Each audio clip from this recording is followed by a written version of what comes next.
Avy eo amin'ny tontolon'ny fananantany indray kosa efa andro maromaro izay no nisiany raharaha ady tany teny amin'ny fokontany kianja Ambohimangakely iny. Nidina nijery ny zava-nisy ifotony ary moa ary niary ireo mponina eny teny antoerana. Andriamatoa Alain Ramarson izay filohan'ny vomiera fiarovana no sady mpikambana ao amin'ny vomiera misana ny fanajariana ny tany sy ny ady tany ao anivon'ny filan-kevitra ambony ny teteza mita andeha ho arahantsika ary ny fanadihadiana mahakasika an'izay entiny Lova Ramanantsoa.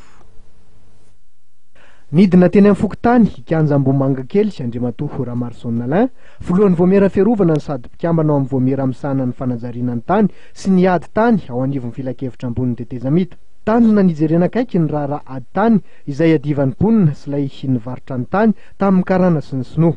Efa ho 20 andro tokoa zao dia nisy vady tany nandroaka ireo mponina eny toerana izay ahitana fianakaviana misy 700 araka ny fitantaran'izy ireo. Tsy mitovy ny hery satria zana avoaka hoe voaranga tia raha tianao tanao basy io izy tanao andamosina io mimoreka izy ka tianao izy fa malahelo atopoko hery ny volako fototra fananako tsara zay raha toky vao fampijaly zay tena mijaly zay to sady zay le to sy nosy karana ny ambady rehetra mahazo anay fa tsy mba hoe gasy fa tsy nosy karana ty toko nisy nosy karana manakarama camion BBDB tondra boarona me fena ninjy lamboty BDB zay toko kely hery zay tsy mba manana hery le izy tao anatin'ny fotoana efa lasa daholo le lehilahy tonga dia mivoaka netana dia mandeha mivony mba vai toko ny tranonay raha azo ataoko. Avy dia niary ireo mponina Andriamatoa Ramarson Alain izay nahasikaritra fa tao anaty fomba tsy ara-dalàna no nandroana reto fianakaviana reto.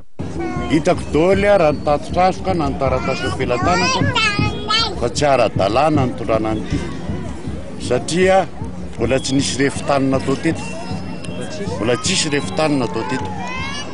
Faharoa tsy nahazo taratasy nareo tsirairay avy tale tokantranonareo maro zasa tsy maro.